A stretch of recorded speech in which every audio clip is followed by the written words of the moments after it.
ಸಮಾಜದ ಶಾಂತಿ ಸುವ್ಯವಸ್ಥೆ ಕಾಪಾಡುವ ಮೂಲಕ ಪೊಲೀಸ್ ಇಲಾಖೆ ಜನಸ್ನೇಹಿ ಅಂತ ಸಾರ್ವಜನಿಕರಿಗೆ ಮನದಟ್ಟು ಮಾಡಬೇಕಿದೆ ಅಂತ ಜಿಲ್ಲಾ ಪೊಲೀಸ್ ವರಿಷ್ಠಾಧಿಕಾರಿ ಮಲ್ಲಿಕಾರ್ಜುನ ಬಾಲದಂಡಿ ಅವರು ಹೇಳಿದರು. ಮಂಡ್ಯ ನಗರದ ಜಿಲ್ಲಾ ಪೊಲೀಸ್ ಕವಾಯತು ಮೈದಾನದಲ್ಲಿ ನಡೆದ ಪೊಲೀಸ್ ಧ್ವಜ ದಿನಾಚರಣೆ ಕಾರ್ಯಕ್ರಮದ ಅಧ್ಯಕ್ಷತೆಯನ್ನು ವಹಿಸಿ ಮಾತನಾಡಿದ ಅವರು 1963ರಲ್ಲಿ ಕರ್ನಾಟಕ ಪೊಲೀಸ್ ಧ್ವಜವನ್ನು ಅಧಿಕೃತವಾಗಿ ಅಂಗೀಕರಿಸಿ ಜಾರಿಗೆ ತರಲಾಯಿತು. ಅಂದಿನಿಂದ ಇಂದಿನವರೆಗೂ ಏಪ್ರಿಲ್ 2ರಂದು ಪೊಲೀಸ್ ಧ್ವಜ ದಿನಾಚರಣೆ ಆಚರಿಸಿಕೊಂಡು ಬರಲಾಗ್ತಾ ಇದೆ ಅಂತ ಹೇಳಿದರು. ಇವತ್ತು ಒಂದು ಕರ್ನಾಟಕ ಪೊಲೀಸ್ ಇಲಾಖೆಗೆ ಬಹಳ ಒಂದು ಮಹತ್ವದ ದಿನ ಮತ್ತು ಹೆಮ್ಮೆಯ ದಿನ. ಯಾಕಂದರೆ ನಮ್ಮ ಕರ್ನಾಟಕ ರಾಜ್ಯ ಪೊಲೀಸ್ ಕಾಯ್ದೆ 1963ರಲ್ಲಿ ಜಾರಿಗೆ ಬಂದಾಗ ನಮ್ಮ ರಾಜ್ಯ ಪೊಲೀಸ್ ಇಲಾಖೆಗೆ ಒಂದು ಪ್ರತ್ಯೇಕ ಧ್ವಜವನ್ನು ಆವತ್ತಿನ ದಿನ ಹೊಂದಲಿಕ್ಕೆ ಒಂದು ಅನುಮತಿಸಲಾಗಿತ್ತು. ದಿನಾಂಕ 2/4/1963ರಂದು ಕರ್ನಾಟಕ ಪೊಲೀಸ್ ಧ್ವಜವನ್ನು ಅಧಿಕೃತವಾಗಿ ಜಾರಿಗೆ ತರಲಾಯಿತು. ಅದರಂತೆ ಪೊಲೀಸ್ ಇಲಾಖೆಯಲ್ಲಿ ಪ್ರತಿ ವರ್ಷ ಏಪ್ರಿಲ್ 2ರಂದು ಧ್ವಜ ದಿನಾಚರಣೆಯನ್ನು ಆಚರಣೆ ಮಾಡ್ಕೊಂಡು ಬರ್ತಾಯಿದ್ವಿ. 2024ನೇ ಸಾಲಿನಲ್ಲಿ ಮಂಡ್ಯ ಜಿಲ್ಲೆಗೆ ಪೊಲೀಸ್ ಧ್ವಜಗಳನ್ನು ಮಾರಾಟ ಮಾಡಿ ಧ್ವಜ ಮಾರಾಟದಿಂದ ಬಂದ ಒಟ್ಟು ಮೊತ್ತ 22,50,000 ರೂಪಾಯಿಗಳಾಗಿರ್ತದೆ. ಅದೇ ರೀತಿ ದಿನಾಂಕ 31/3/2025ಕ್ಕೆ ಉಳಿತಾಯದ ಒಟ್ಟು ನಿಶ್ಚಿತ ಠೇವಣಿ ಮೊತ್ತ 30,25,000 ರೂಪಾಯಿಗಳಿದ್ದು, ಸದರಿ ಮೊತ್ತವನ್ನು ಪೊಲೀಸ್ ಇಲಾಖೆಗೆ ಸೇವೆ ಸಲ್ಲಿಸಿ ನಿವೃತ್ತಿ ಹೊಂದಿದ ಪೊಲೀಸ್ ಅಧಿಕಾರಿ ಮತ್ತು ಸಿಬ್ಬಂದಿಯವರುಗಳ ಒಂದು ಆರೋಗ್ಯ ಮತ್ತು ಕಲ್ಯಾಣ ಕಾರ್ಯಕ್ರಮಗಳ ಅಭಿವೃದ್ಧಿಗಾಗಿ ಬಳಕೆ ಮಾಡ್ತಾ ಇದ್ದೀವಿ. ಅಲ್ಲದೆ ನಿವೃತ್ತ ಪೊಲೀಸ್ ಅಧಿಕಾರಿ ಮತ್ತು ಸಿಬ್ಬಂದಿಯವರುಗಳಿಗೆ ಅವರ ಜೊತೆಗೆ ಎಲ್ಲ ಪೊಲೀಸ್ ವೃಂದದವರಿಗೂ ಸಹಿತ ಸುಮಾರು ಕಲ್ಯಾಣ ಕಾರ್ಯಕ್ರಮಗಳನ್ನು ಹಮ್ಮಿಕೊಂಡು ನೆರವೇರಿಸಿಕೊಂಡು ಬರಲಾಗ್ತಾ ಇದೆ. ಅವುಗಳೆಂದರೆ ಆರೋಗ್ಯ ಭಾಗ್ಯ ಯೋಜನೆ. ಪೊಲೀಸ್ ಅಧಿಕಾರಿ ಮತ್ತು ಸಿಬ್ಬಂದಿಯವರಿಗೆ ಅವರ ಆರೋಗ್ಯದ ಹಿತದೃಷ್ಟಿಯಿಂದ ಪ್ರತಿ ತಿಂಗಳು BMI ಬಾಡಿ ಮಾಸ್ ಇಂಡೆಕ್ಸ್ ಮಾಡಿಸುತ್ತಿದ್ದು, ಸಮತೋಲನ ಆಹಾರ ಮತ್ತು ವ್ಯಾಯಾಮ ಹಾಗೂ ಯೋಗದ ಬಗ್ಗೆ ಅರಿವನ್ನು ಮೂಡಿಸಲಾಗ್ತದೆ. ಯಾರು ದೇಹದ ತೂಕವನ್ನು ಕಡಿಮೆ ಮಾಡ್ಕೊಳ್ತಾರೋ ಅಂಥವ್ರಿಗೆ ಒಂದು ಬಹುಮಾನವನ್ನು ಸಹಿತ ನಾವು ಘೋಷಣೆ ಮಾಡ್ತಾ ಇದ್ದೀವಿ. ಅದೇ ರೀತಿ ಯಾರೆಲ್ಲ ಆರೋಗ್ಯ ಸಮಸ್ಯೆಯಿಂದ ಬಳಲ್ತಾ ಇದ್ದಾರೆ ಅವರಿಗೂ ಸಹಿತ ಸತತವಾಗಿ ನಮ್ಮ ಕಚೇರಿಯಿಂದಲೇ ಅವರ ಒಂದು ಆರೋಗ್ಯದ ಬಗ್ಗೆ ಗಮನ ಹರಿಸಲಾಗ್ತದೆ. ಪ್ರತಿ ವರ್ಷ ಪೊಲೀಸ್ ಅಧಿಕಾರಿ ಮತ್ತು ಸಿಬ್ಬಂದಿಯವರಿಗೆ ಆರೋಗ್ಯ ತಪಾಸಣೆಯನ್ನು ಮಾಡಿಸಲಾಗುತ್ತಿದೆ.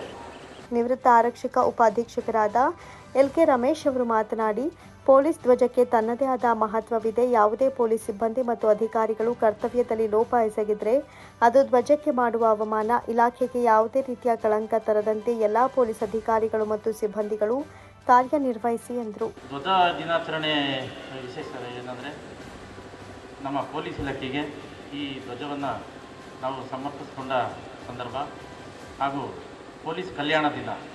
ಪೊಲೀಸ್ ಕಲ್ಯಾಣಕ್ಕೆ ಸಂಬಂಧಪಟ್ಟಂತೆ ನಿವೃತ್ತ ಪೊಲೀಸ್ ಅಧಿಕಾರಿಗಳಿಗೆ ಪೊಲೀಸ್ ಇಲಾಖೆ ವತಿಯಿಂದ ಏನೆಲ್ಲ ಸೌಲಭ್ಯ ಸಿಗಬೇಕೋ ಈಗಾಗಲೇ ಮಾನ್ಯರು ಅದ್ರ ಬಗ್ಗೆ ಮಾಹಿತಿ ನೀಡಿದ್ದಾರೆ. ಧ್ವಜದ ಮಹತ್ವ ಏನಂತಂದರೆ, ಎಲ್ಲಿ ನಮ್ಮ ದೇಶವನ್ನು ಕಾಯ್ತಕ್ಕಂಥ ಆರ್ಮಿ ಎಲ್ಲಾದರೂ ತುಕಡಿ ಹೊರಡ್ತು ಅಂತಂದರೆ ಜೊತೆಯಲ್ಲಿ ನಮ್ಮ ರಾಷ್ಟ್ರಧ್ವಜ ಮತ್ತು ಸೇನೆಯ ಧ್ವಜವನ್ನು ಜೊತೆಯಲ್ಲೇ ತಗೊಂಡು ಹೋಗಿರ್ತಾರೆ. ಎಲ್ಲಿ ಅವ್ರ ತುಕಡಿ ಆರ್ಟ್ ಆಗ್ತದೆ ಅಲ್ಲಿ ಅದು ಧ್ವಜನ ನಿಲ್ಲಿಸಿ ಅದರ ಧ್ವಜದ ಆಶ್ರಯದಲ್ಲಿ ಕೆಲಸ ಮಾಡ್ತಾರೆ. ನಮ್ಮ ರಕ್ಷಣೆ, ಸೇನೆಯ ರಕ್ಷಣೆ, ಧ್ವಜ ರಕ್ಷಣೆ ಲೆಕ್ಕದಲ್ಲಿ ನಾವು ಕೆಲಸ ನಿರ್ವಹಿಸ್ತಾ ಇರ್ತಾರೆ. ಅದೇ ರೀತಿ ನಮ್ಮ ಕರ್ನಾಟಕ ರಾಜ್ಯ ಪೊಲೀಸ್ ಯಾವುದೇ ಅಧಿಕಾರಿ ಸಿಬ್ಬಂದಿಯಿಂದ ಎಲ್ಲೇ ಆಗಲಿ ಕರ್ತವ್ಯದ ಮೇಲೆ ಓಡ್ತು ಅಂತಂದರೆ ನಮ್ಮ ಜೊತೆ ಧ್ವಜ ಇದೆ ಅಂತಲೇ ಅರ್ಥ. ಧ್ವಜದ ಆಶ್ರಯದಲ್ಲಿ ನಾವು ಕೆಲಸ ಮಾಡ್ತಾ ಇದ್ದೀವಿ ಅಂತ ತಿಳ್ಕೊಂಡು ನಾವು ಕೆಲಸ ಮಾಡಬೇಕು. ಸಭೆಯಲ್ಲಿ ಅಪಾರ ಪೊಲೀಸ್ ವರಿಷ್ಠಾಧಿಕಾರಿಗಳಾದ CE ತಿಮ್ಮಯ್ಯ, SE ಗಂಗಾಧರ ಸ್ವಾಮಿ ಸೇರಿದಂತೆ ಇನ್ನಿತರ ಅಧಿಕಾರಿಗಳು ಉಪಸ್ಥಿತರಿದ್ದರು. ಡೀಸೆಲ್ ದರ ಏರಿಕೆಗೆ ವಿರೋಧಿಸಿ ಮಂಡ್ಯದಲ್ಲಿ ಬಿಜೆಪಿ ಕಾರ್ಯಕರ್ತರಿಂದ ವಿಭಿನ್ನ ಪ್ರತಿಭಟನೆ ನಡೆಸಿದರು. ಮಂಡ್ಯದ ಸಂಜಯ್ ಸರ್ಕಲ್ ಪೆಟ್ರೋಲ್ ಬಂಕ್ ಬಳಿ ವಾಹನ ಸವಾರರಿಗೆ ದಾಸವಾಳದ ಹೂ, ಚಾಕೊಲೇಟ್ ಕೊಟ್ಟು ಕಾಂಗ್ರೆಸ್ ಸರ್ಕಾರಕ್ಕೆ ಅಣಕಿಸಿ ಕಾಂಗ್ರೆಸ್ ಸರ್ಕಾರ ಬೆಲೆ ಏರಿಕೆಯಲ್ಲಿ ಮುಳುಗಿದೆ, ಜನರ ಕಿವಿಗೆ ಹೂ ಇಡ್ತಿದ್ದಾರೆ ಎಂದು ಕಿಡಿಕಾರಿದರು.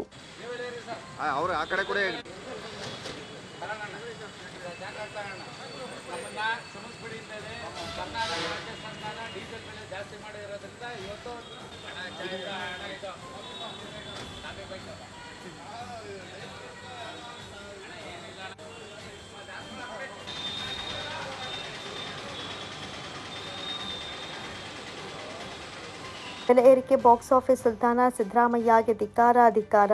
ಹಾಲು ದರ ಏರಿಕೆ ಮಾಡಿದ ಸರ್ಕಾರ ಕಾಂಗ್ರೆಸ್ ಸರ್ಕಾರ, ಡೀಸೆಲ್ ದರ ಏರಿಕೆ ಮಾಡಿದ ಸರ್ಕಾರ ಕೈ ಸರ್ಕಾರ ಅಂತ ಘೋಷಣೆ ಕೂಗಿ ಆಕ್ರೋಶ ಹೊರಹಾಕಿದ್ರು. ಸಿದ್ದರಾಮಯ್ಯನಿಗೆ ಅವರ ತಲೆಯ ಮೇಲೆ ಕಲ್ಲು ಬೆಲೆ ಏರಿಕೆ ಸರ್ಕಾರ ಕಾಂಗ್ರೆಸ್ ಸರ್ಕಾರ, ಬೆಲೆ ಏರಿಕೆ ಸರ್ಕಾರ ಕಾಂಗ್ರೆಸ್ ಸರ್ಕಾರ, ಬಡವರ ವಿರೋಧಿ ಸರ್ಕಾರ ಕಾಂಗ್ರೆಸ್ ಸರ್ಕಾರ, ಹಾಲಿನ ಬೆಲೆ ಏರಿಕೆ ಮಾಡಿದಂತ ಸರ್ಕಾರ ಕಾಂಗ್ರೆಸ್ ಸರ್ಕಾರ. ನಮ್ದು ನುಡಿದಂತೆ ನಡೆಯುವ ಸರ್ಕಾರ, ಕರ್ನಾಟಕವನ್ನು ರಾಮರಾಜ್ಯ ಮಾಡ್ತೀವಿ ಅಂತೇಳಿ ಕಿವಿಗೆ ಹೂ ಇಟ್ಕೊಂಡು ಅಧಿಕಾರಕ್ಕೆ ಬಂದಂಥ ಕಾಂಗ್ರೆಸ್ ಪಕ್ಷ ಅಕ್ಷರಶಃ ಇವತ್ತು ರೈತಾಪಿ ವರ್ಗದವರು, ಬಡವರು ಮತ್ತು ಏನು ಮಧ್ಯಮ ವರ್ಗದವರ ಕಿವಿಗೆ ಹೂ ಇಡುವಂಥ ಕೆಲಸವನ್ನು ಇವತ್ತು ಮಾಡಿದೆ. ಕಳೆದ 10 ತಿಂಗಳಲ್ಲಿ 5 ರೂಪಾಯಿ ಡೀಸೆಲ್ ಬೆಲೆ ಏರಿಕೆಯನ್ನು ಮಾಡೋದ್ರ ಮುಖಾಂತರ ಇವತ್ತು ಮಧ್ಯಮ ವರ್ಗದವರಿಗೆ, ಟ್ಯಾಕ್ಸಿ ಚಾಲಕರಿಗೆ ಮತ್ತು ಏನು ಲಾರಿ ಮಾಲೀಕರಿಗೆ ಇವತ್ತು ಕಿವಿಗೆ ಹೂ ಇಡುವಂಥ ಕೆಲಸವನ್ನು ಇವತ್ತು ಮಾಡಿದೆ. ಹಾಲಿನ ಬೆಲೆ 20 ತಿಂಗಳಲ್ಲಿ 9 ರೂಪಾಯಿ ಜಾಸ್ತಿ ಆಯಿತು, ಸ್ಟಾಂಪ್ ಡ್ಯೂಟಿ ಜಾಸ್ತಿ ಆಯಿತು. ಇವತ್ತು ಬರ್ತ್ ಸರ್ಟಿಫಿಕೇಟ್ ಆಗಿರ್ಬೋದು, ಡೆತ್ ಸರ್ಟಿಫಿಕೇಟ್ ಆಗಿರ್ಬೋದು, ಮತ್ತು ಮೆಡಿಕಲ್ನಲ್ಲಿ ಯಾವುದೇ ಸವಲತ್ತುಗಳು ತಗೋಬೇಕಾದರೂ ಕೂಡ ದುಬಾರಿ ಶುಲ್ಕವನ್ನು ಕೊಡುವಂಥ ಒಂದು ನಿರ್ಧಾರವನ್ನು ರಾಜ್ಯ ಸರ್ಕಾರ ಮಾಡಿದೆ. ಮನೆ ಮುಂದೆ ವೆಹಿಕಲ್ ನಿಲ್ಲಿಸಿದ್ರೆ ಆ ವೆಹಿಕಲ್ಗೂ ಟ್ಯಾಕ್ಸು, ಕಸ ಇದ್ದರೆ ಕಸಕ್ಕೂ ಟ್ಯಾಕ್ಸು, ಗಾಳಿ ಒಂದು ಬಿಟ್ಟಿದ್ದಾರೆ ನೋಡ್ರಪ್ಪ, ಗಾಳಿಗೂ ಒಂದು ಟ್ಯಾಕ್ಸ್ ಹಾಕ್ಬಿಟ್ರೆ ಇವರೇನು ರಾಜ್ಯ ಸರ್ಕಾರ ಏನಿದೆ ಅವತ್ತು ಸಾರ್ಥಕ ಆಯಿತು ಅಂತ ಇವತ್ತು ಜನ ಅವರ ಏನು ನಂಬಿ ಮತ ಹಾಕಿದ್ರು ಅವರು ನಿಜವಾಗ್ಲೂ ಭಾಳ ಖುಷಿ ಪಡ್ತಾರೆ. ಇವತ್ತು ಜನ ಓಡಾಡೋಕ್ಕೆ ಇವತ್ತು ಭಾಳ ಹೆದರ್ಕೊತಾ ಇದ್ದಾರೆ. ಎಲ್ಲಿ ಕೂತ್ಕೊಂಡ್ರೆ ಸಿಟ್ಟಿಂಗ್ ಟ್ಯಾಕ್ಸು, ಓಡಾಡಿದ್ರೆ ವಾಕಿಂಗ್ ಟ್ಯಾಕ್ಸು, ಇಲ್ಲ ಉಸಿರಾಡಿದ್ರೆ ಬ್ರೀತಿಂಗ್ ಟ್ಯಾಕ್ಸು ಏನಾರು ಹಾಕ್ಬಿಟ್ರೆ ರಾಜ್ಯ ಸರ್ಕಾರ ನೋಡಿ ಸಾರ್ಥಕ ಆಯಿತು. ಹಾಗಾಗಿ ರಾಜ್ಯ ಸರ್ಕಾರದ ವಿರುದ್ಧ ನಾವು ವಿಭಿನ್ನವಾಗಿ ನಮ್ಮನ್ನು ಕ್ಷಮಿಸ್ಬಿಡಿ ಮತದಾರರೇ ಅಂತೇಳಿ ಮತದಾರರಿಗೆ ಅಪೀಲ್ ಮಾಡೋದ್ರ ಮುಖಾಂತರ ಇವತ್ತು ನಾವು ಚಾಕ್ಲೇಟು ಮತ್ತು ದಾಸವಾಳದ ಹೂವನ್ನು, ಯಾಕೆಂದರೆ ಕಿವಿಗೆ ದಾಸವಾಳದ ಹೂವು ಮುಡಿಸಿದೆ ಇವತ್ತು ಅಕ್ಷರಶಃ ಮತದಾರರ ಕಿವಿಗೆ, ಕನ್ನಡಿಗರ ಕಿವಿಗೆ, ತಮಿಳ್ನಾಡಿಗೆ ನೀರು ಬಿಟ್ಟು ಕನ್ನಡಿಗರ ಕಿವಿಗೆ ಬಿಡ್ತು, ಆ ಕಡೆ ತೆಲಂಗಾಣಕ್ಕೆ ನೀರು ಹರಿಸಿ ಆ ಕಡೆ ಭಾಗದ ರೈತರ ಕಿವಿಗೂ ಬಿಡ್ತು. ಎಲ್ಲವೂ ದುಬಾರಿ ಸರ್ಕಾರ. ಬೆಲೆ ಏರಿಕೆ ಬಾದ್ಶಾ ಸಿದ್ದರಾಮಯ್ಯನವರು ಈ ಕೂಡಲೇ ಈ ನಿರ್ಣಯವನ್ನು ಕೈಬಿಟ್ಟು ಜನರ ಹಿತವನ್ನು ಕಾಪಾಡುವಂಥ ಕೆಲಸವನ್ನು ಮಾಡಲಿ ಅಂತೇಳಿ ಆಗ್ರಹ ಮಾಡ್ತೀವಿ. ಪ್ರತಿಭಟನೆಯಲ್ಲಿ ಬಿಜೆಪಿ ಮುಖಂಡ ಮಂಜುನಾಥ್, ಹೊಸಳ್ಳಿ ಶಿವು ಸೇರಿದಂತೆ ಮತ್ತಿತರರು ಭಾಗಿಯಾಗಿದ್ದರು. ಶ್ರೀರಂಗಪಟ್ಟಣದ ಕಾವೇರಿ ನದಿ ಪಾತ್ರದಲ್ಲಿ ಅಕ್ರಮ ಕಟ್ಟಡ ನಿರ್ಮಾಣ ತೆರವುಗೊಳಿಸಬೇಕು ಹಾಗೂ ಕಾಫಿ ಟೀಯನ್ನ ಪೇಪರ್ ಲೋಟ ಹಾಗೂ ಪ್ಲಾಸ್ಟಿಕ್ ಕವರ್ನಲ್ಲಿ ನೀಡ್ತಾ ಇರುವುದನ್ನು ನಿಷೇಧಿಸಬೇಕು ಅಂತ ಕನ್ನಡ ಸೇನೆ ಜಿಲ್ಲಾಧ್ಯಕ್ಷರಾದ ಮಂಜುನಾಥ್ ನೇತೃತ್ವದಲ್ಲಿ ಮಂಡ್ಯ ಜಿಲ್ಲಾಧಿಕಾರಿ ಅವರಿಗೆ ಮನವಿ ಸಲ್ಲಿಸಿದರು. ಕನ್ನಡ ಸೇನೆ ಜಿಲ್ಲಾಧ್ಯಕ್ಷರಾದ ಮಂಜುನಾಥ್ ಮಾತನಾಡಿ, ಶ್ರೀರಂಗಪಟ್ಟಣ ಕಾವೇರಿ ನದಿ ಪಾತ್ರದಲ್ಲಿ ಅಕ್ರಮ ಕಟ್ಟಡ ನಿರ್ಮಾಣ, ರೆಸಾರ್ಟ್, ಹೋಮ್ ಸ್ಟೇಗಳು ನಿರ್ಮಾಣ ಮಾಡುತ್ತಿದ್ದಾರೆ. ಯಾವುದೇ ಅನುಮತಿ ಪಡೆಯದೆ ಅಕ್ರಮವಾಗಿ ಕಟ್ಟಡ ನಿರ್ಮಾಣ ಮಾಡ್ತಾ ಇರುವ ಮಾಲೀಕರ ಕ್ರಮ ಕೈಗೊಳ್ಳಬೇಕು. ತಕ್ಷಣ ಕಟ್ಟಡಗಳನ್ನು ತೆರವುಗೊಳಿಸಬೇಕು ಅಂತ ಕನ್ನಡ ಸೇನೆ ಆಗ್ರಹ ಮಾಡುತ್ತೆ. ಕಟ್ಟಡಗಳ ನಿರ್ಮಾಣದಿಂದ ನದಿ ಪಾತ್ರದ ಬಂಡೆಗಳ ನಾಶ, ನದಿ ಪಾತ್ರದಲ್ಲಿ ಒತ್ತುವರಿ ಮಾಡಿಕೊಂಡು ಕಾಮಗಾರಿ ನಡೆಸ್ತಾ ಇದ್ದಾರೆ. ಇದನ್ನು ಕಂಡು ಕಾಣದಂತೆ ಇರುವ ಅಧಿಕಾರಿಗಳ ವರ್ತನೆಗೆ ಸಾರ್ವಜನಿಕವಾಗಿ ವಿರೋಧ ವ್ಯಕ್ತವಾಗ್ತಾ ಇದೆ. ಕಾವೇರಿ ನದಿಗೆ ಕಂಟಕವಾಗಿರುವ ಕಟ್ಟಡಗಳನ್ನು 15 ದಿನದೊಳಗೆ ನೆಲಸಮ ಮಾಡಿ ಕಾವೇರಿ ನದಿ ಸಂರಕ್ಷಣೆ ಮಾಡಬೇಕು ಅಂತ ಕನ್ನಡ ಸೇನೆ ಮನವಿ ಮಾಡಿದರು. ಕನ್ನಡ ಸೇನೆ ಕರ್ನಾಟಕ ಮಂಡ್ಯ ಜಿಲ್ಲಾ ಘಟಕದ ವತಿಯಿಂದ ಏನು ನಮ್ಮ ಜಿಲ್ಲೆಯಲ್ಲಿ ಎಲ್ಲ ಜನರು ಕಾಫಿ, ಟೀ, ಹಾಲು, ಮಾಲ್ಟನ್ನು ಕುಡಿಯೋ ಅಭ್ಯಾಸ ಇದೆ. 1 ರಿಂದ 10ರವರೆಗೂ ಟೀಯನ್ನು ಕುಡಿತಾರೆ. ನಗರ ಪ್ರದೇಶದಲ್ಲಿ ಬಿಟ್ಟರೆ ಹಳ್ಳಿಯ ಗ್ರಾಮೀಣ ಪ್ರದೇಶದಲ್ಲಿ ಟೀ ವ್ಯಾಪಾರ ಲಗ್ಗಿಲ್ಲದೆ ನಡೀತಿದೆ. ಆದರೆ ಸ್ವಾಗತ, ಕಾರ್ಮಿಕರು ದುಡಿಮೆಯನ್ನು ದುಡಿಯುವಂಥದ್ದು. ಆದರೆ ವ್ಯಕ್ತಿಯ ಆರೋಗ್ಯದ ದೃಷ್ಟಿಯಿಂದ ಪೇಪರ್ ಲೋಟದಲ್ಲೇ ಕೊಡ್ತಿದ್ದಾರೆ. ಪೇಪರ್ ಲೋಟದಿಂದ ಕ್ಯಾನ್ಸರ್ ಬರ್ತದೆ ಅನ್ನುವಂಥ, ಮಾರಕವಾದಂಥ ಕ್ಯಾನ್ಸರ್ ಬರುತ್ತೆ ಅನ್ನುವಂಥ ವರದಿ ಈಗಾಗಲೇ ಬಂದಿದ್ರೂ ಕೂಡ ಯಾವುದೇ ಪೇಪರ್ ಲೋಟ ನಿಷೇಧ ಹಾಗೇ ಇಲ್ಲ. ಇಂದು ಕನ್ನಡ ಸೇನೆ ನೇತೃತ್ವದಲ್ಲಿ ಜಿಲ್ಲಾಧಿಕಾರಿಗಳನ್ನು ಭೇಟಿ ಮಾಡಿ ಏನು ಗ್ರಾಮೀಣ ಪ್ರದೇಶದಲ್ಲಿ ಲಗ್ಗಿಲ್ಲದೆ ಪೇಪರ್ ಲೋಟ ಜಾಲ ಏನು ನಡೀತಾ ಇದೆ, ಯಾವುದೇ ಕಾರಣಕ್ಕೂ ಕಾಫಿ ಟೀಯನ್ನು, ಬಿಸಿಯಾದಂಥ ವಸ್ತುವಿನನ್ನು ಪ್ಲಾಸ್ಟಿಕ್ಗೆ ಹಾಕಬಾರ್ದು, ಅಂತಹ ಗ್ರಾಹಕರ ಮೇಲೆ ಕಾನೂನು ಕ್ರಮ ಕೈಗೊಳ್ಳಬೇಕು.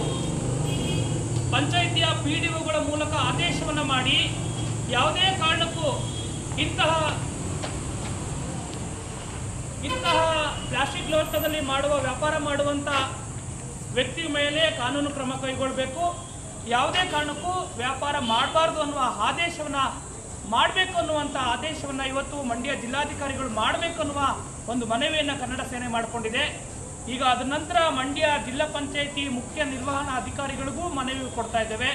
ಯಾವುದೇ ಕಾರಣಕ್ಕೂ ಪ್ಲಾಸ್ಟಿಕ್ ಮುಕ್ತ, ಪೇಪರ್ ಲೋಟ ಮುಕ್ತವಾದಂಥ ಜಿಲ್ಲೆಯನ್ನಾಗಿ ಮಾಡಬೇಕು ಅನ್ನುವ ಆಗ್ರಹವನ್ನು, ಆರೋಗ್ಯದ ಮನುಷ್ಯನ ವ್ಯಕ್ತಿಯ ಗೌರವವನ್ನು ಕಾಪಾಡಬೇಕು, ಆರೋಗ್ಯವನ್ನು ಕಾಪಾಡಬೇಕು ಅನ್ನುವ ಒಂದು ವಿಶೇಷವಾದಂಥ ಕಾಳಜಿಯೊಂದಿಗೆ ಈ ಒಂದು ಮನವಿಯನ್ನು ಕನ್ನಡ ಸೇನೆ ಮಾಡ್ತಾ ಇದೆ. ಈ ಸಂದರ್ಭದಲ್ಲಿ ಕನ್ನಡ ಸೇನೆ ಮಹಿಳಾ ಅಧ್ಯಕ್ಷರಾದ ಸೌಭಾಗ್ಯ ಶಿವಲಿಂಗು, ರಾಜ್ಯ ಸಂಚಾಲಕರಾದ ಜಿ ಮಹಾಂತಪ್ಪ, ಮಂಡ್ಯ ತಾಲೂಕು ಅಧ್ಯಕ್ಷರಾದ ಸತೀಶ್, ಆಟೋ ಘಟಕದ ಜಿಲ್ಲಾಧ್ಯಕ್ಷರಾದ ಶಿವಕುಮಾರ್, ಜಿಲ್ಲಾ ಉಪಾಧ್ಯಕ್ಷರಾದ ಪ್ರಸನ್ನ, ಜಿಲ್ಲಾ ಸಂಚಾಲಕರಾದ ವೇಣುಗೋಪಾಲ್, ನಗರ ಕಾರ್ಯಾಧ್ಯಕ್ಷ ರವಿ, ತಾಲೂಕು ಉಪಾಧ್ಯಕ್ಷ ಕುಮಾರ್ ಹಾಜರಿದ್ದರು.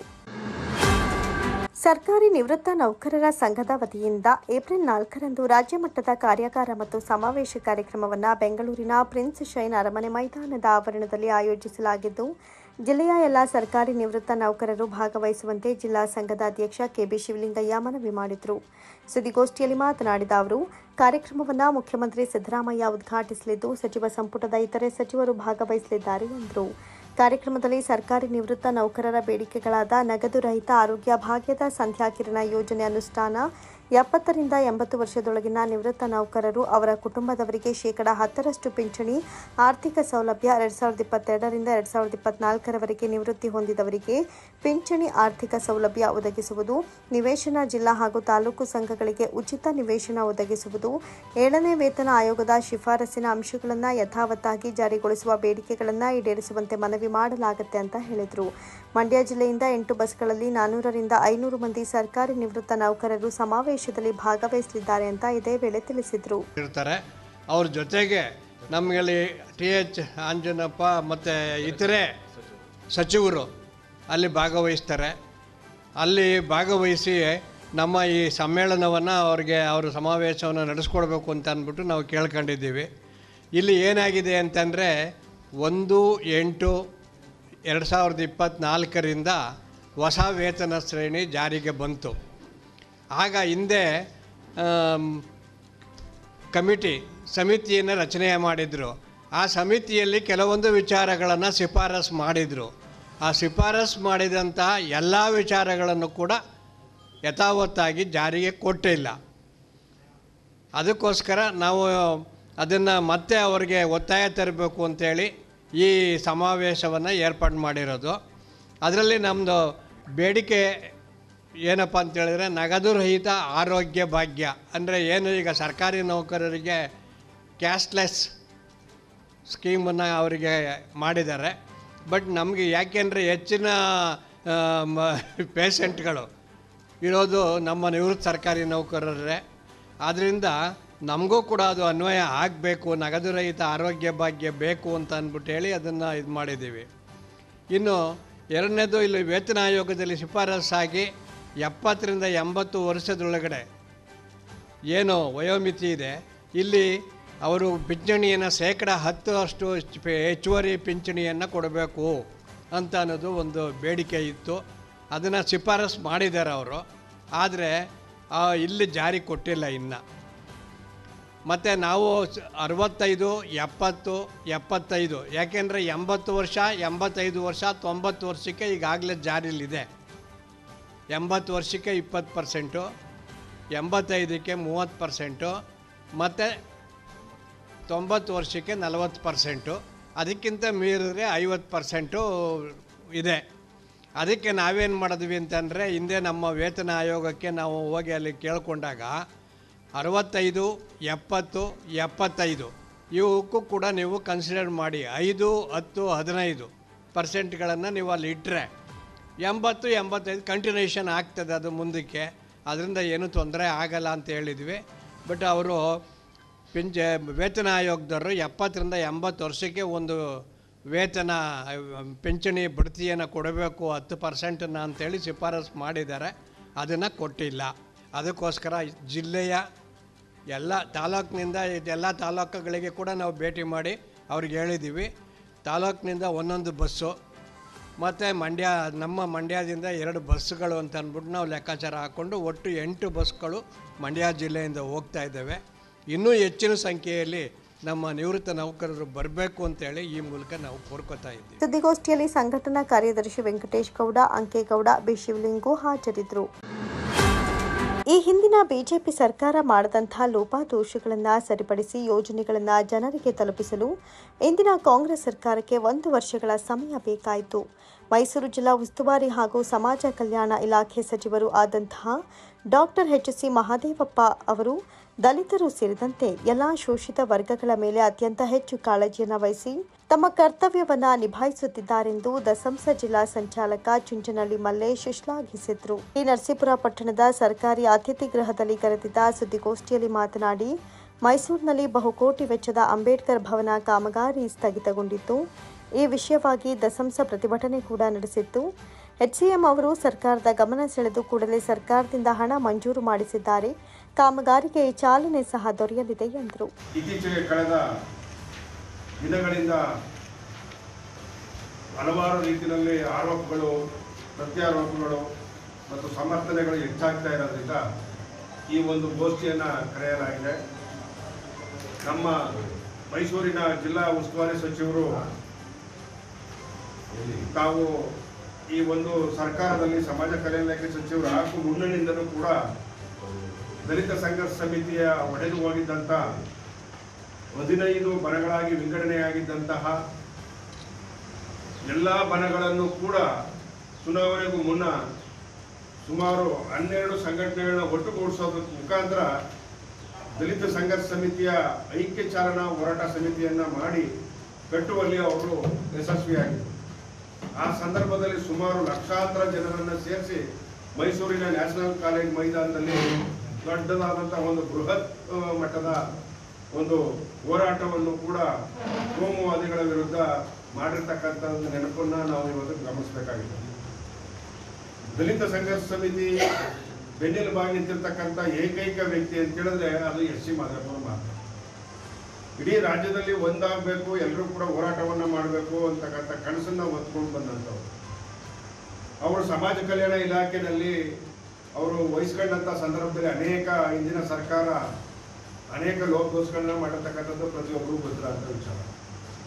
ಮಕ್ಕಳ ಸ್ಕಾಲರ್ಶಿಪ್ನಲ್ಲಿ ಬಹಳ ಏರ್ಪೇರ್ ಆಗಿತ್ತು. ಆ ಮಕ್ಕಳ ಸ್ಕಾಲರ್ಶಿಪ್ನ ಏರ್ಪೇರ್ನಲ್ಲಿ ಸುಮಾರು 1 ವರ್ಷಗಳ ಕಾಲ ಅದರ ಸರಿಮಾಡೋದ್ರಲ್ಲೇ ಬಹಳ ಕಾಲಹರಣ ಆಯಿತು. ಮತ್ತು ಅನೇಕ ನೆನೆಗುದಿಗೆ ಬಿದ್ದಿದ್ದಂಥ ಕೆಲಸಗಳಲ್ಲೇ ಸುಮಾರು 1 ವರ್ಷಗಳ ಅವನ್ನ ಮುಂದುವರಿಸೋಕ್ಕೆ ಸರ್ಕಾರ ಮುತುವರ್ಜಿ ವಹಿಸಬೇಕಾದ್ರೆ 1 ವರ್ಷಗಳ ಕಾಲಾವಕಾಶ ಬೇಕಾದಂಥದ್ದು. ಹಾಗಾಗಿ ಮಹದೇವಪ್ಪನವರು ಎಲ್ಲೂ ಕೂಡ ದಲಿತ ವಿರೋಧಿ ನೀತಿಯನ್ನು ಅನುಸರಿಸಿಲ್ಲ ಅಂತೇಳಿ ನಾವು ಈ ಸಂದರ್ಭದಲ್ಲಿ ನಾವು ಮನನ ಮಾಡ್ಕೋಬೇಕಾಗತ್ತೆ. ಯಾಕೆಂದರೆ ಕೆಲವು ಸಂದರ್ಭದಲ್ಲಿ ತಮಗೆ ಗೊತ್ತಿರುವ ಹಾಗೆ ಸರ್ಕಾರದ ಆಡಳಿತ ಯಂತ್ರದಲ್ಲಿ ಎಲ್ಲರ ಸಹಕಾರನೂ ಬೇಕಾಗಿರುತ್ತೆ. ಮೊನ್ನೆ ನಡೆದಂತಹ ಘಟನೆಯಲ್ಲಿ ಮೈಸೂರಿನಲ್ಲಿ ಅಂಬೇಡ್ಕರ್ ಭವನದ ಒಂದು ಉಳಿದ ಕಾಮಗಾರಿಯ ಪೂರ್ಣ ವಿಚಾರದಲ್ಲಿ ಮಹದೇವಪ್ಪನವರು ಅದನ್ನು ಭಾಳ ಸೀರಿಯಸ್ ಆಗಿ ನಾವು ಅನೇಕ ಬಾರಿ ಮನವಿಗಳನ್ನ ಕೊಟ್ಟಿದ್ವಿ. ಮನವಿಗಳನ್ನ ಕೊಟ್ಟಿದ್ದಂಥ ಸಂದರ್ಭದಲ್ಲಿ ಅವರು ಅದನ್ನು ಗಣನೆಗೆ ತಗೊಂಡು ಅವರು ಕೂಡ ಪ್ರಯತ್ನ ಪಟ್ಟು ಇವತ್ತು ದಿನ ಅವರು ಹಣವನ್ನು ಬಿಡುಗಡೆ ಮಾಡಿಸೋದ್ರಲ್ಲಿ ಯಶಸ್ವಿಯಾಗಿದ್ದಾರೆ. ಸುಮಾರು 23,75,00,000 ರೂಪಾಯಿಗಳನ್ನು ಅವರು ಈ ಒಂದು ಸಂದರ್ಭದಲ್ಲಿ ಅವರು ಕೊಡಿಸಿರೋದ್ರಿಂದ ಅವ್ರನ್ನ ನಾವು ಡಾಕ್ಟರ್ ಡಿ.ಜಿ. ಸಾಗರ್ ಅವರ ಒಂದು ಸಮಿತಿಯಿಂದ ಅವರನ್ನು ನಾವು ಸ್ವಾಗತವನ್ನು ಮಾಡ್ತೇವೆ, ಅವ್ರನ್ನ ಅಭಿನಂದಿಸ್ತೇವೆ. ಹಾಗೆ ದಲಿತರ ಮೇಲೆ ದೌರ್ಜನ್ಯಗಳು ನಡೆದರೆ ಕೇವಲ ಸುಮಾರು 10% ಕೂಡ ಶಿಕ್ಷೆ ಆಗ್ತಾ ಇದೆ. ಅದನ್ನು ಮನನಗಂಡು ಕ್ಯಾಬಿನೆಟ್ನಲ್ಲಿ ಚರ್ಚೆ ಮಾಡಿ ಅದಕ್ಕೆ ತನ್ನದೇ ಆದ ಒಂದು ಪ್ರತ್ಯೇಕ ಒಂದು ನಿರ್ದೇಶನಾಲಯವನ್ನು ಹೊಸದಾಗಿ ಅದನ್ನು ಮಾಡೋದ್ರ ಮುಖಾಂತರ ಮತ್ತು ಹಾಗೆಯೇ ಸುಮಾರು ಈ 33 ಪೊಲೀಸ್ ಠಾಣೆಗಳನ್ನು ಅಟ್ರಾಸಿಟಿಗೋಸ್ಕರನೇ ಪ್ರತ್ಯೇಕ ಪೊಲೀಸ್ ಠಾಣೆಗಳನ್ನ ತೆರೆಯೋದ್ರ ಮುಖಾಂತರ ಅವರು ದಲಿತರ ಒಂದು ಏನು ಅಟ್ರಾಸಿಟಿ ಆಗುತ್ತೆ ಅದಕ್ಕೆ ಶಿಕ್ಷೆ ಆಗಬೇಕು ಅನ್ನೋ ಉದ್ದೇಶದಿಂದ ಅವರು ಕೂಡ ಅದನ್ನೆಲ್ಲವನ್ನು ಮಾಡ್ತಾ ಇದ್ದಾರೆ. ಆದರೆ ಇತ್ತೀಚೆಗೆ ಕುಂಟು ನೆಪವನ್ನು ಒಪ್ಪಿಕೊಂಡು ಫೇಸ್ಬುಕ್ಕು ಮತ್ತು ವಾಟ್ಸಾಪ್ಗಳಲ್ಲಿ ಕೆಲವರು ಫೇಕ್ ಆಗಿ ಅವರು ದಲಿತ ವಿರೋಧಿ ನೀತಿ ಅನುಸರಿಸ್ತಾ ಇದ್ದಾರೆ ಅಂತಕ್ಕಂಥದ್ದನ್ನು ಸ್ಪಷ್ಟವಾಗಿ ಬರೀತಾ ಇಲ್ಲ, ಅಸ್ಪಷ್ಟವಾಗಿ ಬರೆದು ಅವ್ರನ್ನ ದಲಿತ ವಿರೋಧಿ ನೀತಿಯನ್ನು ಕೆಲವರು ಬಿಂಬಿಸ್ತಾ ಇರೋದ್ರಿಂದ ನಾವು ಅವ್ರನ್ನ ಖಂಡಿಸ್ತೇವೆ. ಮಹದೇವಪ್ಪನವರು ಯಾವುದೇ ಕಾರಣಕ್ಕೂ ಕೂಡ ದಲಿತ ವಿರೋಧಿ ನೀತಿಯನ್ನು ಇದುವರೆಗೂ ತಳೆದಿಲ್ಲ. ಯಾಕಂದರೆ ಇವತ್ತು ಕೂಡ ಅವರು ಇಡೀ ರಾಜ್ಯಾದ್ಯಂತ ಒಂದೇ ಒಂದು ದಲಿತ ಸಂಘರ್ಷ ಸಮಿತಿನ ನೋಡಬೇಕು ಅನ್ನೋ ಆಶಯದಲ್ಲಿ ಅವರು ಇವತ್ತು ಕೂಡ ಎಲ್ಲ ನಾಯಕರ ಜೊತೆಲೂ ಕೂಡ ಮಾತನಾಡೋದ್ರ ಮುಖಾಂತರ ಮುಂದೊಂದು ದಿನ ಇಡೀ ರಾಜ್ಯಾದ್ಯಂತ 23ರಲ್ಲಿ ಏನು ಇತ್ತು ಅದನ್ನು ಮುಂದುವರಿಸ್ಕೊಂಡು ಹೋಗಬೇಕು ಅನ್ನೋ ಆಶಯದಿಂದ ಅವರು ದಲಿತರ ಪರವಾಗಿ ನಿಂತಿದ್ದಾರೆ ಅಂತಕ್ಕಂಥದ್ದನ್ನು ಈ ಸಂದರ್ಭದಲ್ಲಿ ನಾವು ಈ ಒಂದು ಗೋಷ್ಠಿಯ ಮುಖಾಂತರ ನಮ್ಮ ಈ ದಲಿತ ಸಮುದಾಯಕ್ಕೆ ನಾವು ತಿಳಿಸಲಿಕ್ಕೆ ಬಯಸ್ತೀವಿ ಅಂತ ಹೇಳ್ತಾ ಇದ್ದೀವಿ. ಈ ಬಾರಿ ಪ್ರಸ್ತಾವನೆಯನ್ನು ಸಲ್ಲಿಸಿದ್ದಾರೆ. ಈ ಸಂದರ್ಭದಲ್ಲಿ ಸಮಿತಿಯ ಗೋವಿಂದರಾಜು, ಬನ್ನಳ್ಳಿ ಸುರೇಶ್ ಸೇರಿದಂತೆ ಸಮಿತಿಯ ಇತರೆ ಪದಾಧಿಕಾರಿಗಳು ಹಾಜರಿದ್ದರು. ರಾಜ್ಯದ ಪೌರ ಕಾರ್ಮಿಕರ ಗುತ್ತಿಗೆ ಪದ್ಧತಿಯನ್ನ ರದ್ದು ಮಾಡಿದ ರಾಜ್ಯ ಸರ್ಕಾರವನ್ನು ಅಭಿನಂದಿಸುವ ಹಿನ್ನೆಲೆ ಪೌರ ಕಾರ್ಮಿಕರ ರಾಜ್ಯ ಮಟ್ಟದ ಬೃಹತ್ ಸಮಾವೇಶ ಹಾಗೂ 25 ವರ್ಷಗಳ ಬೆಳ್ಳಿ ಮಹೋತ್ಸವವನ್ನು ಬೆಂಗಳೂರಿನ ಅರಮನೆ ಮೈದಾನದ ಗಾಯತ್ರಿ ವಿಹಾರ್ನಲ್ಲಿ ಏಪ್ರಿಲ್ 7ರಂದು ಆಯೋಜಿಸಲಾಗಿದೆ ಅಂತ ಪೌರ ಚಾಲಕರ ರಾಜ್ಯ ಕಾರ್ಯದರ್ಶಿ ಮದ್ದೂರು ಶ್ರೀನಿವಾಸ್ ತಿಳಿಸಿದರು. ಸುದ್ದಿಗೋಷ್ಠಿಯಲ್ಲಿ ಮಾತನಾಡಿದ ಅವರು, ಭಾರತ ದೇಶದಲ್ಲಿಯೇ ಕರ್ನಾಟಕ ಸರ್ಕಾರ ಪೌರ ಕಾರ್ಮಿಕರ ಗುತ್ತಿಗೆ ಪದ್ಧತಿಯನ್ನು ರದ್ದುಗೊಳಿಸಿ ಮಾದರಿಯಾಗಿದ್ದು 29,000 ಪೌರ ಕಾರ್ಮಿಕರು ಖಾಯಂ ನೌಕರರಾಗಿ ನೇಮಿಸಿದ ಸರ್ಕಾರವನ್ನು ಅಭಿನಂದಿಸುವುದು ನಮ್ಮ ಕರ್ತವ್ಯವಾಗಿದೆ ಎಂದರು. ಕಾರ್ಯಕ್ರಮವನ್ನು ಮುಖ್ಯಮಂತ್ರಿ ಸಿದ್ದರಾಮಯ್ಯ ಉದ್ಘಾಟಿಸಲಿದ್ದು, ಅಧ್ಯಕ್ಷತೆಯನ್ನು ಉಪಮುಖ್ಯಮಂತ್ರಿ ಡಿಕೆ ಶಿವಕುಮಾರ್ ವಹಿಸಲಿದ್ದಾರೆ. ಗೃಹ ಸಚಿವ ಡಾಕ್ಟರ್ ಜಿ ಪರಮೇಶ್ವರ್ ಅಂಬೇಡ್ಕರ್ ಭಾವಚಿತ್ರಕ್ಕೆ ಪುಷ್ಪಾರ್ಚನೆ ಮಾಡಲಿದ್ದು, ಮುಖ್ಯ ಅತಿಥಿಗಳಾಗಿ ಸಚಿವರಾದ KH Muniyappa, HC Mahadevappa, Ramalinga Reddy, KJ George, Byrathi Suresh, Priyank Kharge, Zameer Ahmed Khan, Dinesh Gundu Rao, Santosh Lad, Rahim Khan, ಶಾಸಕರಾದ ಎಂ ಕೃಷ್ಣಪ್ಪ, ರಿಜ್ವಾನ್ ಹರ್ಷದ್ ಉಪಸ್ಥಿತರಿರಲಿದ್ದಾರೆ. ವಿಶೇಷ ಆಹ್ವಾನಿತರಾಗಿ ಬಿಬಿಎಂಪಿ ಮುಖ್ಯ ಆಯುಕ್ತ ತುಷಾರ್ ಗಿರಿನಾಥ್, ಸಮಾಜ ಕಲ್ಯಾಣ ಇಲಾಖೆಯ ಪ್ರಧಾನ ಕಾರ್ಯದರ್ಶಿ ಮೇಜರ್ ಪಿ ಮಣಿವಣ್ಣನ್ ಭಾಗವಹಿಸಲಿದ್ದಾರೆ ಅಂತ ತಿಳಿಸಿದರು. ಸಮಾವೇಶದಲ್ಲಿ 25,000ಕ್ಕೂ ಹೆಚ್ಚು ಪೌರ ಕಾರ್ಮಿಕರು ಭಾಗವಹಿಸಲಿದ್ದು, ಜಿಲ್ಲೆಯಿಂದ 500ಕ್ಕೂ ಹೆಚ್ಚು ಮಂದಿ ಭಾಗವಹಿಸಿದ್ದಾರೆ ಎಂದು ತಿಳಿಸಿದರು. ಪುರಸಭೆ ಪಟ್ಟಣ ಪಂಚಾಯಿತಿ 25ನೇ ವರ್ಷದ ವಾರ್ಷಿಕ ಮಹೋತ್ಸವವನ್ನು 3ನೇ ತಾರೀಕು ಹಮ್ಮಿಕೊಂಡಿದ್ವಿ. ಅದು CM ಡೇಟನ್ನು ಸ್ವಲ್ಪ ಚೇಂಜ್ ಮಾಡಲಾಗಿ ಇದೇ ತಿಂಗಳು 7ನೇ ತಾರೀಕು ಸೋಮವಾರ ನಾವು ಅರಮನೆ ಮೈದಾನ ಅಂದರೆ ಬೆಂಗಳೂರು ಅರಮನೆ ಮೈದಾನದಲ್ಲಿ ನಾವು 7ನೇ ತಾರೀಕು ಆಚರಿಸ್ತಾ ಇದ್ದೀವಿ. ಹಾಗಾಗಿ ಈ ಮೂಲಕ ಎಲ್ಲ ಪೌರ ಕಾರ್ಮಿಕರು, ರಾಜ್ಯದ 31 ಜಿಲ್ಲೆಯ ಪೌರ ಕಾರ್ಮಿಕರು, ರಾಜ್ಯದಲ್ಲೇ ಪ್ರಥಮ ಬಾರಿಗೆ ಎಲ್ಲೂ ಸಹ ಈ ಗುತ್ತಿಗೆ ಪದ್ಧತಿಯನ್ನು ರದ್ದು ಮಾಡುವಂಥ ಕೆಲಸ ಆಗಿಲ್ಲ. ಆದರೆ ಮೊದಲನೇ ಬಾರಿಗೆ ನಮ್ಮ ಭಾರತದಲ್ಲಾಗಿದೆ. ಅದು ನಮಗೆ ಖುಷಿ ಪಡುವಂಥ ವಿಚಾರ. ಹಾಗೆಯೇ ಈ ಕಳೆದ 18-20 ವರ್ಷಗಳಿಂದ ಏನು ಪೌರ ಕಾರ್ಮಿಕರು ಕೆಳ ಹಂತದಲ್ಲಿ ದುಡಿಮೆ ಮಾಡ್ತಾಯಿದ್ರು, ಆ ಒಂದು ಇದಕ್ಕೆ ನಮ್ಮ ರಾಜ್ಯಾಧ್ಯಕ್ಷರಾದಂಥ ಮೈಸೂರು ನಾರಾಯಣ ಸರ್ ಅವರ ನೇತೃತ್ವದಲ್ಲಿ ಇವತ್ತು ಎಲ್ಲರೂ ನೆಮ್ಮದಿಯಿಂದ ಜೀವನ ಸಾಗಿಸುವಂಥ ಒಂದು ಕಾಯಂಗೆ ಒಂದು ಮುನ್ನಡೆಯನ್ನು ತಂದುಕೊಟ್ಟಿದ್ದಾರೆ. ಹಾಗಾಗಿ ಈ ಒಂದು 25ನೇ ವರ್ಷದ ವಾರ್ಷಿಕ ಬೆಳ್ಳಿ ಮಹೋತ್ಸವವನ್ನು ಬೆಂಗಳೂರಿನಲ್ಲಿ ಆಚರಿಸ್ತಾ ಇದ್ದೀವಿ. ಹಾಗಾಗಿ ಎಲ್ಲ ಕಾರ್ಮಿಕರಿಗೂ ಈ ಮುಖಾಂತರ ನಾವು ಅವ್ರಿಗೆ ಆಹ್ವಾನಿಸ್ತಾ ಇದ್ದೀವಿ. ಹಾಗೆ ಏನು ಮುಖ್ಯ ಅತಿಥಿಗಳಾಗಿ ಸನ್ಮಾನ್ಯ ಸಿದ್ದರಾಮಯ್ಯ ಸಾಹೇಬರು ಮುಖ್ಯ ಅತಿಥಿಗಳಾಗಿ ಆಹ್ವಾನಿಸ್ತಾ ಇದ್ದಾರೆ. ಹಾಗೆ ಉಪಮುಖ್ಯಮಂತ್ರಿಗಳು ಡಿ ಕೆ ಶಿವಕುಮಾರ್ ಅವರು ಬಾಬಾ ಸಾಹೇಬ್ ಅಂಬೇಡ್ಕರ ಪುತ್ಥಳಿಗೆ ಪುಷ್ಪಾರ್ಚನೆ ಮಾಡುವ ಮುಖಾಂತರ, ಹಾಗೆ ಪರಮೇಶ್ವರ್ ಸಾಹೇಬರು, ಹಾಗೆ ಉಳಿದಂತೆ ಎಲ್ಲ ಸಮುದಾಯದ ಸಚಿವರುಗಳು ಹಾಗೂ ಶಾಸಕರುಗಳು ಈ ಸಭೆಗೆ ಆಗಮಿಸ್ತಾ ಇದ್ದಾರೆ ಈ ಒಂದು ಕಾರ್ಯಕ್ರಮಕ್ಕೆ. ಹಾಗಾಗಿ ಸುದ್ದಿಗೋಷ್ಠಿಯಲ್ಲಿ ಮಂಡ್ಯ ತಾಲೂಕು ಅಧ್ಯಕ್ಷ ಗಣೇಶ್, ರಾಜ್ಯ ಉಪಾಧ್ಯಕ್ಷ ಶಿವಣ್ಣ, ಆರ್ಟಿಸ್ಟ್ ನಾಗರಾಜು, ಶಂಕರಬಾಬು ಮಣಿ ಹಾಜರಿದ್ದರು. ಹಲಗೂರು ಲಯನ್ಸ್ ಕ್ಲಬ್ ವತಿಯಿಂದ ಡಾಕ್ಟರ್ ಶಿವಕುಮಾರ ಸ್ವಾಮೀಜಿಯವರ 118ನೇ ಜನ್ಮ ದಿನಾಚರಣೆಯನ್ನು ಆಸ್ಪತ್ರೆ ಆವರಣದಲ್ಲಿ ಆಚರಿಸಲಾಯಿತು. ನಡೆದಾಡುವ ದೇವರು ಡಾಕ್ಟರ್ ಶಿವಕುಮಾರ ಸ್ವಾಮೀಜಿಯವರ ಭಾವಚಿತ್ರಕ್ಕೆ ಪೂಜೆಯನ್ನು ಸಲ್ಲಿಸಲಾಯಿತು.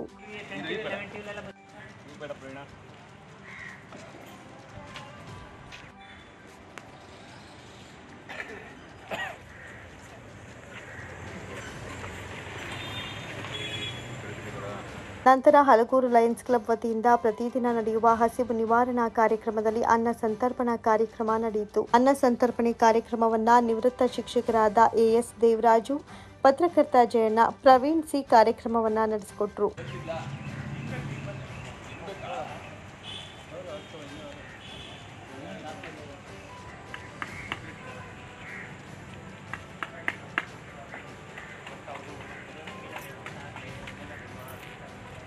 ಹಲಗೂರು ಲಯನ್ಸ್ ಅಧ್ಯಕ್ಷರಾದ NK ಕುಮಾರ್ ಮಾತನಾಡಿ, ನಡೆದಾಡುವ ದೇವರು ಡಾಕ್ಟರ್ ಶಿವಕುಮಾರ ಸ್ವಾಮೀಜಿಯವರ ಹುಟ್ಟುಹಬ್ಬದ ಅಂಗವಾಗಿ ಹಲಗೂರು ಆಸ್ಪತ್ರೆಯ ಆವರಣದಲ್ಲಿ ಅನ್ನ ಸಂತರ್ಪಣೆ ನಡೆಸಿದ್ದೇವೆ.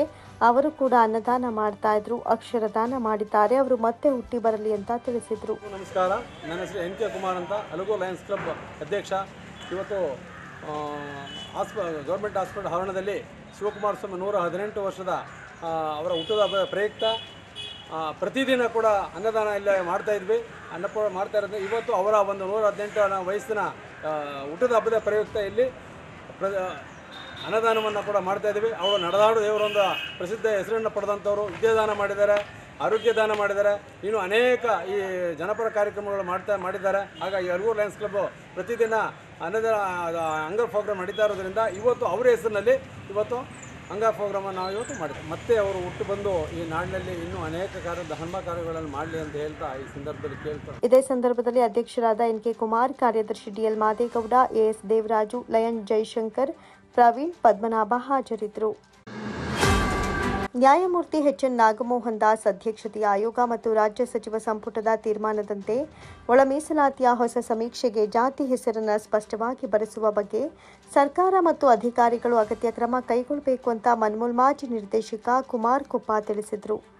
ಮದ್ದೂರು ಪಟ್ಟಣದ ಪ್ರವಾಸಿ ಮಂದಿರದಲ್ಲಿ ಸುದ್ದಿಗೋಷ್ಠಿ ನಡೆಸಿ ಮಾತನಾಡಿದ ಅವರು, ಪರಿಶಿಷ್ಟ ಜಾತಿ ಮತ್ತು ಪಂಗಡಗಳ ಜಾತಿ ಮತ್ತು ಉಪಜಾತಿಗಳಿಗೆ ಜನಸಂಖ್ಯೆಯ ಆಧಾರದ ಮೇಲೆ ಸಮಗ್ರ ಸೌಲಭ್ಯವನ್ನು ನೀಡುವ ಉದ್ದೇಶಕ್ಕಾಗಿ ಈ ಹಿಂದಿನ ವರದಿಗಳು ಭಿನ್ನಾಭಿಪ್ರಾಯದಿಂದ ಕೂಡಿದ ಕಾರಣ ಕರ್ನಾಟಕ ಸರ್ಕಾರ ನ್ಯಾಯಮೂರ್ತಿ HN ನಾಗಮೋಹನ್ ದಾಸ್ ಅಧ್ಯಕ್ಷತೆಯಲ್ಲಿ ಆಯೋಗ ರಚಿಸಿ ವರದಿ ನೀಡುವಂತೆ ಸೂಚಿಸಿತು ಎಂದರು.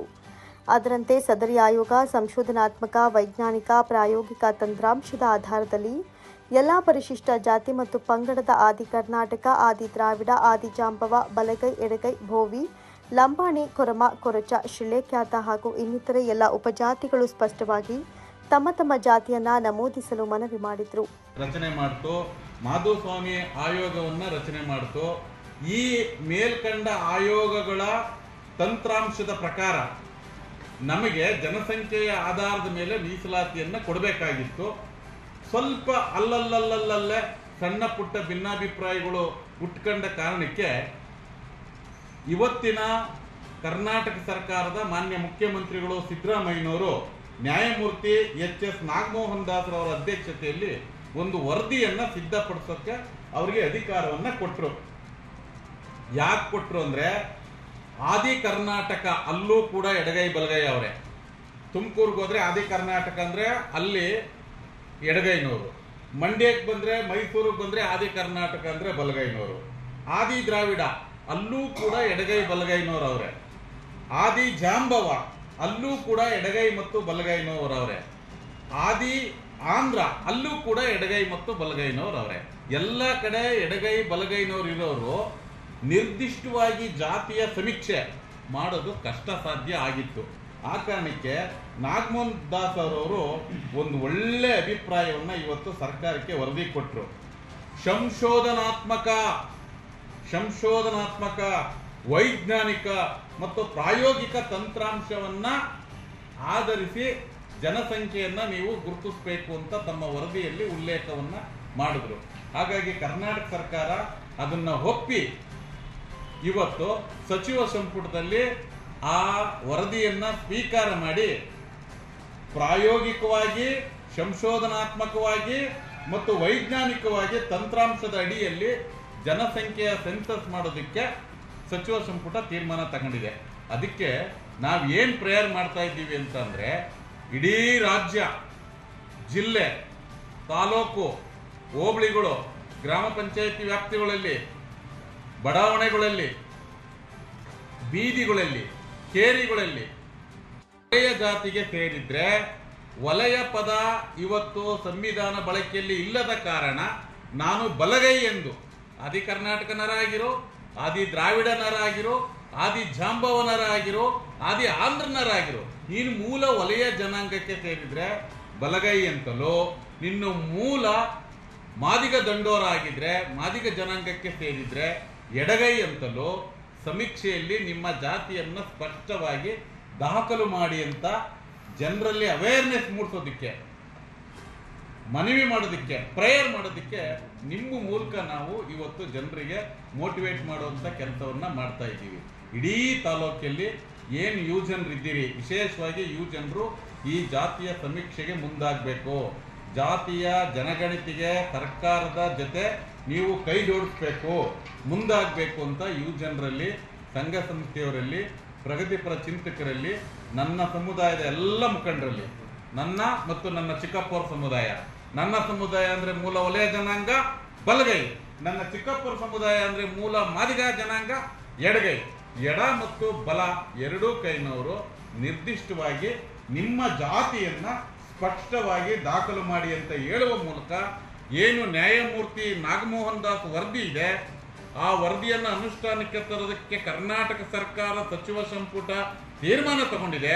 ಆ ಇಬ್ಬರನ್ನು ನಾವು ಈ ಸಂದರ್ಭದಲ್ಲಿ ಅತ್ಯಂತ ಹೃದಯಪೂರ್ವಕವಾಗಿ ಗೌರವಪೂರ್ವಕವಾಗಿ ಸ್ವಾಗತ ಮಾಡ್ತಾ ಇದ್ದೀವಿ.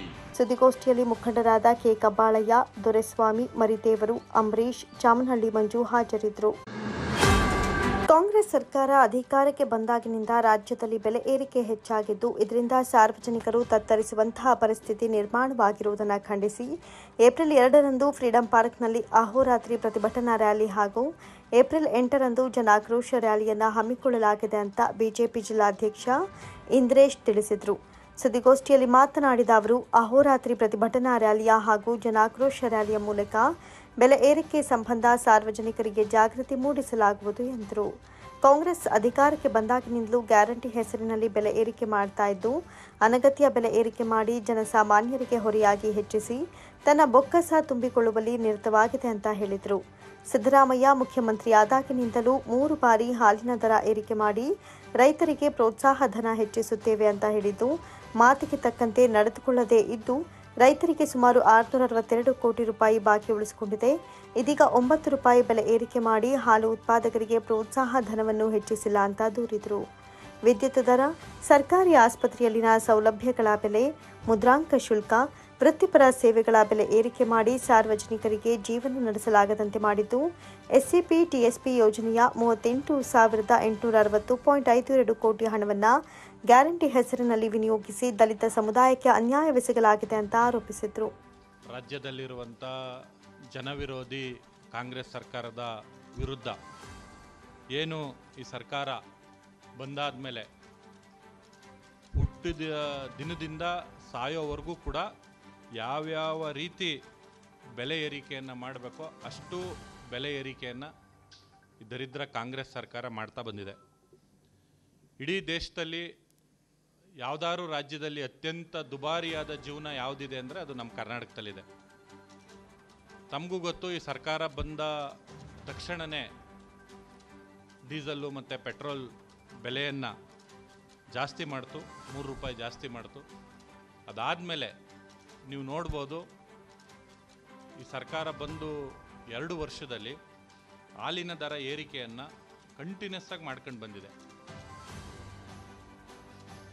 ಒಂದು ಕಡೆ ಹಾಲಿನ ದರ ಏರಿಕೆ ಮಾಡಿಬಿಟ್ಟು ಅದನ್ನು ರೈತರು ಕೊಡ್ತೀವಿ ಅಂತೇಳಿ ಸುಳ್ಳು ಹೇಳೋದು, ಅಲ್ಲಿ ಎಲ್ಲಿ ಬೆಂಗಳೂರಂಥ ದೊಡ್ಡ ದೊಡ್ಡ ಮೆಟ್ರೋಪಾಲಿಟನ್ ಸಿಟಿಗಳಲ್ಲಿ ಗ್ರಾಹಕರುಗಳಿಗೆ 4 ರೂಪಾಯಿ ಇವತ್ತಿಂದ ಹಾಲಿನ ದರ ಜಾಸ್ತಿ ಮಾಡೋದು, ಇನ್ನೊಂದು ಕಡೆ ನಾವು ರೈತರು ಕೊಡ್ತೀವಿ ಅಂತ ಹೇಳೋದು. ಇನ್ನೂ ರೈತರಿಗೆ ಬರಬೇಕಾಗಿರೋಂಥ ಹಾಲನ್ನ ಪ್ರೋತ್ಸಾಹಧನ 662 ರೂಪಾಯಿ ಕೋಟಿ, 662 ಕೋಟಿನ ಇನ್ನೂ ಬಾಕಿ ಉಳಿಸ್ಕೊಂಡು ಈ ಸರ್ಕಾರ ಬಂದ ಮೇಲೆ ಆಗಸ್ಟ್ 1, 2023ರಲ್ಲಿ 3 ರೂಪಾಯಿ ಬೆಲೆ ಏರಿಕೆ ಮಾಡಿದ್ದಾರೆ. ಪುನಃ ಜೂನ್ 25, 2024ಕ್ಕೆ 2 ರೂಪಾಯಿ ಬೆಲೆ ಏರಿಕೆ ಮಾಡಿದ್ದಾರೆ. ಪುನಃ ಮಾರ್ಚ್ 27, 2025ಕ್ಕೆ ಈಗ 4 ದಿನದ ಮುಂಚೆ ಪುನಃ 4 ರೂಪಾಯಿ ಬೆಲೆ ಏರಿಕೆ ಮಾಡಿದ್ದಾರೆ. ಒಟ್ಟು ಈ ಕಾಂಗ್ರೆಸ್ ಸರ್ಕಾರ ಬಂದ ಮೇಲೆ 9 ರೂಪಾಯಿ ಬೆಲೆ ಏರಿಕೆ ಬರೀ ಹಾಲಿನ ಮೇಲಾಗಿದೆ. ಒಂದು ಕಡೆ ಈ ರೀತಿ ಬೆಲೆ ಏರಿಕೆಯನ್ನು ಜಾಸ್ತಿ ಮಾಡೋದು, ಇನ್ನೊಂದು ಕಡೆ ರೈತರುಗಳು ಕೊಡ್ತೀವಿ ಅಂತ ಸುಳ್ಳು ಹೇಳೋದು. ಇವ್ರುಗಳಿಗೆ ಕಾಂಗ್ರೆಸ್ ಸರ್ಕಾರದಲ್ಲಿರೋಂಥ ಮಂತ್ರಿಗಳು, ಅಲ್ಲಿರೋಂಥ ಶಾಸಕರುಗಳು ಜನರನ್ನ ದುಡ್ಡನ್ನು ಕೊಳ್ಳೆ ಹೊಡಿತಾ ಇದ್ದಾರೆ, ಭ್ರಷ್ಟಾಚಾರದಲ್ಲಿ ಮುಳುಗಿದ್ದಾರೆ. ಏನು ಸರ್ಕಾರ ಜನ ಒಂದು ಆಸೆ ಇಟ್ಕೊಂಡು ಮತ ಕೊಟ್ಟರು, ಜನರಿಗೆ ವರದಾನ ಆಗೋ ಬದಲು ಈ ಸರ್ಕಾರ ಒಂದು ಶಾಪಗ್ರಸ್ತ ಸರ್ಕಾರ ಆಗ್ತಾ ಇದೆ. ಅದ್ರ ಜೊತೆಗೆ ಏನು ಈ ಬೆಲೆ ಏರಿಕೆ ಜೊತೆಗೆ ಇವತ್ತು ಅವುಗಳು ನೋಡ್ಬೋದು, ಪ್ರತಿಯೊಂದು ವಿಷಯದಲ್ಲೂ ಕೂಡ ನಾವು ಆಗಲೇ ಸುಮಾರು ಸರಿ ತಮ್ಮ ಮಾಧ್ಯಮದವ್ರ ಮುಂದೆ ಸುಮಾರು ಪ್ರತಿಭಟನೆಗಳನ್ನ ಮಾಡಿದ್ದೀವಿ. ಈ SC, SP, TSP ಹಣ ದುರ್ಬಳಕೆ ಆಗಿರೋದು 2023-24ರಲ್ಲಿ 11,144 ಕೋಟಿಯನ್ನು ಬಳಕೆ ಮಾಡ್ಕೊಂಡಿದ್ದಾರೆ.